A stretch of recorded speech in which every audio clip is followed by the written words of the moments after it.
اور ناک کو خاکی قمیض سے صاف کرنے کے بعد پھر بڑبڑانے لگ جاتا۔ قسم ہے بھگوان کی، ان لاٹ صاحبوں کے ناز اٹھاتے اٹھاتے تنگ آ گیا ہوں۔ جب کبھی ان کا منحوس چہرہ دیکھتا ہوں رگوں میں خون کھولنے لگتا ہے۔ کوئی نیا قانون وانون بنے تو ان لوگوں سے نجات ملے، تیری قسم جان میں جان آ جائے۔ اور جب ایک روز استاد منگو نے کچہری سے اپنے تانگے پر 2 سواریاں لا دیں اور ان کی گفتگو سے اسے پتہ چلا کہ ہندوستان میں جدید آئین کا نفاذ ہونے والا ہے تو اس کی خوشی کی کوئی انتہا نہ رہی۔ 2 مارواڑی جو کچہری میں اپنے دیوانی مقدمے کے سلسلے میں آئے تھے، گھر جاتے ہوئے جدید آئین یعنی انڈیا ایکٹ کے متعلق آپس میں بات کر رہے تھے۔ سنا ہے 1 اپریل سے ہندوستان میں نیا قانون چلے گا، کیا ہر چیز بدل جائے گی؟ ہر چیز تو نہیں بدلے گی، مگر کہتے ہیں بہت کچھ بدل جائے گا اور ہندوستانیوں کو آزادی مل جائے گی۔ کیا بیاج کے متعلق بھی کوئی نیا قانون پاس ہوگا؟ یہ پوچھنے کی بات ہے، کل کسی وکیل سے دریافت کریں گے۔ ان مارواڑیوں کی بات چیت استاد منگو کے دل میں ناقابل بیان خوشی پیدا کر رہی تھی۔ وہ اپنے گھوڑے کو ہمیشہ گالیاں دیتا تھا اور چابک سے بہت بری طرح پیٹا کرتا تھا، مگر اس روز وہ بار بار پیچھے مڑ کر مارواڑیوں کی طرف دیکھتا اور اپنی بڑھی ہوئی مونچھوں کے بال ایک انگلی سے بڑی صفائی کے ساتھ اونچے کر کے گھوڑے کی پیٹھ پر باگیں ڈھیلی کرتے ہوئے بڑے پیار سے کہتا، چل بیٹا ذرا ہوا سے باتیں کر کے دکھا تو۔ مارواڑیوں کو ان کے ٹھکانے پہنچا کر اس نے انارکلی میں دینو حلوائی کی دکان پر آدھ سیر دہی کی لسی پی کر ایک بڑی ڈکار لی اور مونچھوں کو منہ میں دبا کر ان کو چوستے ہوئے ایسے ہی بلند آواز میں کہا، ہمت تیری ایسی تیسی۔ شام کو جب وہ اڈے کو لوٹا تو خلاف معمول اسے وہاں اپنی جان پہچان کا کوئی آدمی نہ مل سکا۔ دیکھ کر اس کے سینے میں ایک عجیب و غریب طوفان برپا ہو گیا۔ آج وہ ایک بڑی خبر اپنے دوستوں کو سنانے والا تھا، بہت بڑی خبر، اور اس خبر کو اپنے اندر سے نکالنے کے لیے وہ سخت مجبور ہو رہا تھا، لیکن وہاں کوئی تھا ہی نہیں۔ آدھ گھنٹے تک وہ چابک بغل میں دبائے اسٹیشن کے اڈے کی آہنی چھت کے نیچے بے قراری کی حالت میں ٹہلتا رہا۔ اس کے دماغ میں بڑے اچھے اچھے خیالات آ رہے تھے۔ نئے قانون کے نفاذ کی خبر نے اس کو ایک نئی دنیا میں لا کر کھڑا کر دیا تھا۔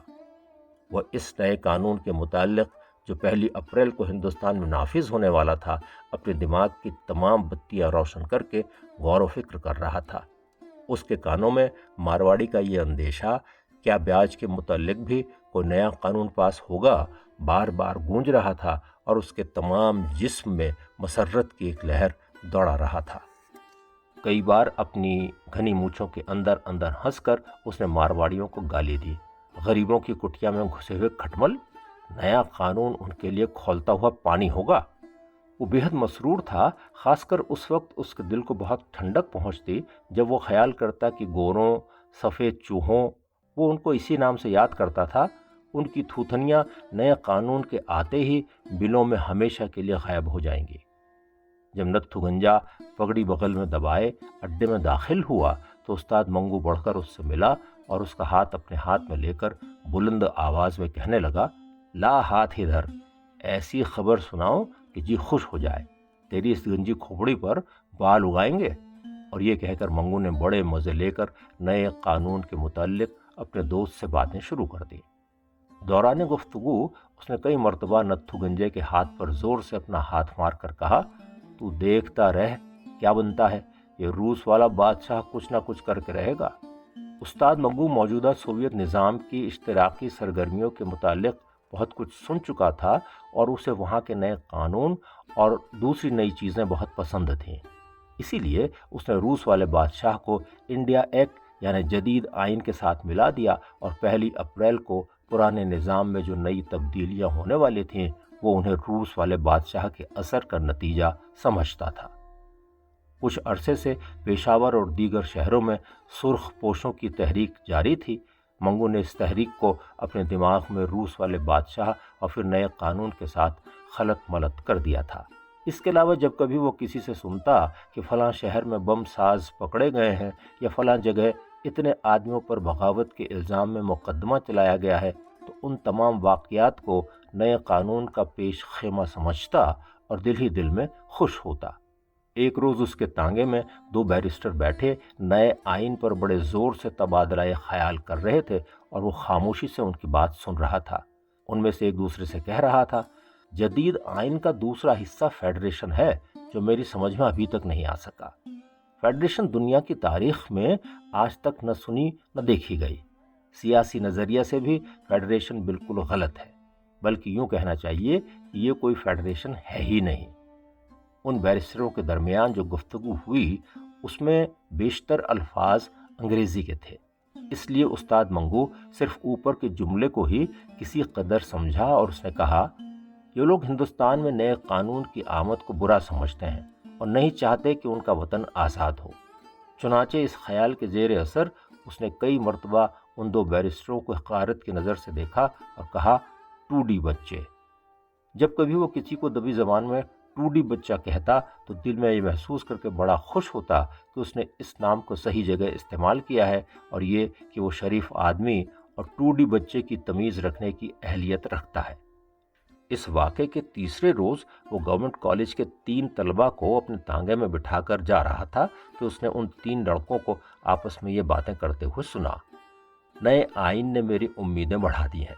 اگر صاحب اسمبلی کے ممبر ہو گئے تو کسی دفتر میں ملازمت ضرور مل جائے گی۔ ویسے بھی بہت سی جگہیں اور نکلیں گی، شاید اسی گڑبڑ میں ہمارے ہاتھ بھی کچھ آ جائے۔ ہاں کیوں نہیں؟ وہ بیکار گریجویٹ جو مارے پھر رہے ہیں ان میں تو کچھ کمی ہوگی۔ اس گفتگو نے استاد منگو کے دل میں جدید آئین کی اہمیت کو اور بڑھا دیا۔ وہ اس کو ایسی چیز سمجھنے لگا جو بہت چمکتی ہو۔ نیا قانون، وہ دن میں کئی بار سوچتا، یعنی کوئی نئی چیز، اور ہر بار اس کی نظروں کے سامنے اپنے گھوڑے کا وہ ساز آ جاتا جو اس نے 2 برس ہوئے چودھری خدا بخش سے اچھی طرح ٹھوک بجا کر خریدا تھا۔ اس ساز پر جب وہ نیا تھا، جگہ جگہ لوہے کی نکلی ہوئی کیلیں چمکتی تھیں اور جہاں جہاں پیتل کا کام تھا وہ تو سونے کی طرح دمکتا تھا۔ اس لحاظ سے بھی نئے قانون کا درخشاں و تابہ ہونا ضروری تھا۔ 1 اپریل تک استاد منگو نے جدید آئین کے خلاف اور اس کے حق میں بہت کچھ سنا، مگر اس کے متعلق جو تصور وہ اپنے ذہن میں قائم کر چکا تھا بدل نہ سکا۔ وہ سمجھتا تھا کہ 1 اپریل کو نئے قانون کے آتے ہی سب معاملہ صاف ہو جائے گا، اور اس کو یقین تھا کہ اس کی آمد پر جو چیزیں نظر آئیں گی ان سے اس کی آنکھوں کو ٹھنڈک پہنچے گی۔ آخرکار مارچ کے 31 دن ختم ہو گئے اور اپریل کے شروع ہونے میں رات کے چند خاموش گھنٹے باقی رہ گئے۔ موسم خلاف معمول سرد تھا اور ہوا میں تازگی تھی۔ 1 اپریل کو صبح سویرے استاد منگو اٹھا اور استبل میں جا کر گھوڑے کو جوتا اور باہر نکل آیا۔ اس کی طبیعت آج غیر معمولی طور پر مسرور تھی۔ وہ نئے قانون کو دیکھنے والا تھا۔ اس نے صبح کے سرد دھندلکے میں کئی تنگ اور کھلے بازاروں کا چکر لگایا، مگر اسے ہر چیز پرانی نظر آئی، آسمان کی طرح پرانی۔ اس کی نگاہیں آج خاص طور پر نیا رنگ دیکھنا چاہتی تھیں، مگر سوائے اس قلعی کے جو رنگ برنگ کے پروں سے بنی تھی اور اس کے گھوڑے کے سر پر جمی ہوئی تھی، اور سب چیزیں پرانی نظر آتی تھیں۔ یہ نئی قلعی اس نے نئے قانون کی خوشی میں 1 مارچ کو چودھری خدا بخش سے 14.5 آنے میں خریدی تھی۔ گھوڑے کے ٹاپوں کی آواز، کالی سڑک اور اس کے آس پاس تھوڑا تھوڑا فاصلہ چھوڑ کر لگائے ہوئے بجلی کے کھمبے، دکانوں کے بورڈ، اس کے گھوڑے کے گلے میں پڑے ہوئے گھنگرو کی جھنجھناہٹ، بازار میں چلتے پھرتے آدمی، ان میں کون سی چیز نہیں تھی؟ ظاہر ہے کہ کوئی بھی نہیں، لیکن استاد منگو مایوس نہیں تھا۔ ابھی بہت سویرا ہے، دکانیں بھی تو سب کی سب بند ہیں۔ اس خیال سے اسے تسکین تھی۔ اس کے علاوہ وہ یہ بھی سوچتا تھا، ہائی کورٹ میں 9 بجے کے بعد کام شروع ہوتا ہے، اب اس سے پہلے نئے قانون کا کیا نظر آئے گا؟ جب اس کا تانگا گورنمنٹ کالج کے دروازے کے قریب پہنچا تو کالج کے گھڑیال نے بڑی رعونت سے 9 بجائے۔ جو طلبہ کالج کے بڑے دروازے سے باہر نکل رہے تھے خوش پوش تھے، مگر استاد منگو کو نہ جانے ان کے کپڑے میلے میلے سے کیوں نظر آئے۔ شاید اس کی وجہ یہ تھی کہ اس کی نگاہیں آج کسی خیرہ کن جلوے کا نظارہ کرنے والی تھیں۔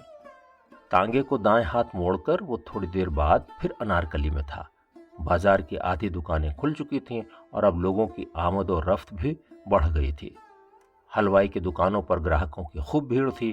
منیہاری والوں کی نمائشی چیزیں شیشے کی الماری میں لوگوں کو دعوت نظارہ دے رہی تھیں اور بجلی کے تاروں پر کئی کبوتر آپس میں لڑ جھگڑ رہے تھے، مگر استاد منگو کے لیے ان تمام چیزوں میں کوئی دلچسپی نہ تھی۔ وہ نئے قانون کو دیکھنا چاہتا تھا، ٹھیک اسی طرح جس طرح وہ اپنے گھوڑے کو دیکھ رہا تھا۔ جب استاد منگو کے گھر میں بچہ پیدا ہونے والا تھا تو اس نے 4-5 مہینے بڑی بے قراری سے گزارے تھے۔ اس کو یقین تھا کہ بچہ کسی نہ کسی دن ضرور پیدا ہوگا، مگر وہ انتظار کی گھڑیاں نہیں کاٹ سکتا تھا۔ وہ چاہتا تھا کہ اپنے بچے کو صرف ایک نظر دیکھ لے، اس کے بعد وہ پیدا ہوتا رہے۔ چنانچہ اس غیر مغلوب خواہش کے زیر اثر اس نے کئی بار اپنی بیمار بیوی کے پیٹ کو دبا دبا کر اور اس کے اوپر کان رکھ کر اپنے بچے کے متعلق کچھ جاننا چاہا تھا، مگر ناکام رہا تھا۔ ایک مرتبہ وہ انتظار کرتے کرتے اس قدر تنگ آ گیا تھا کہ اپنی بیوی پر برس پڑا تھا۔ تو ہر وقت مردے کی طرح پڑی رہتی ہے، اٹھ ذرا، چل پھر، تیرے انگ میں تھوڑی طاقت تو آئے، یوں تختہ بنے رہنے سے کچھ نہ ہو سکے گا۔ تو سمجھتی ہے کہ اس طرح لیٹے لیٹے بچہ جن دے گے؟ استاد منگو طبعاً بہت جلد باز تھا۔ وہ ہر سبب کی عملی تشکیل دیکھنے کا خواہش مند تھا، بلکہ متجسس تھا۔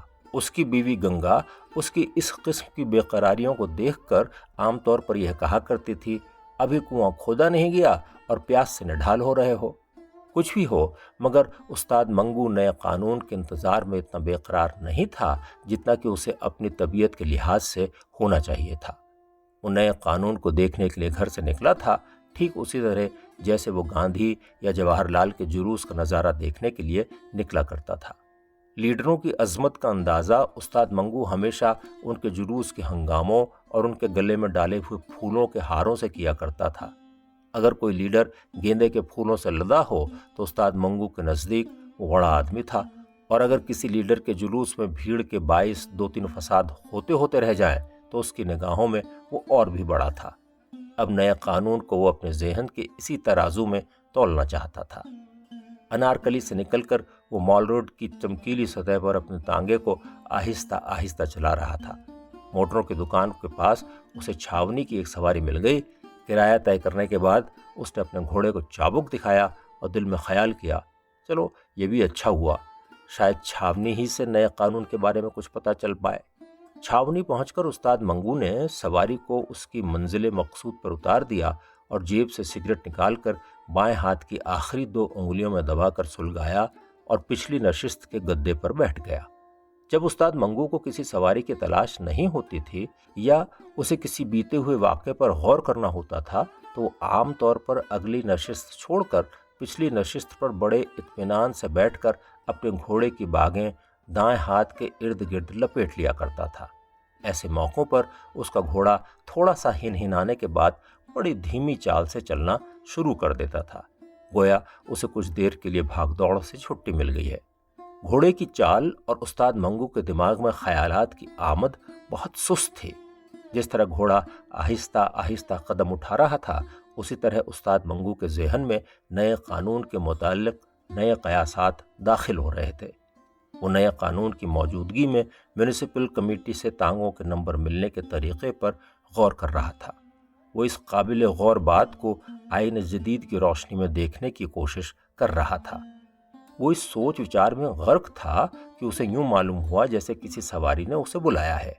پیچھے پلٹ کر دیکھنے سے اسے سڑک کے اس طرف دور بجلی کے کھمبے کے پاس ایک گورا کھڑا نظر آیا جو اسے ہاتھ سے بلا رہا تھا۔ جیسا کہ بیان کیا جا چکا ہے، استاد منگو کو گوروں سے بے حد نفرت تھی۔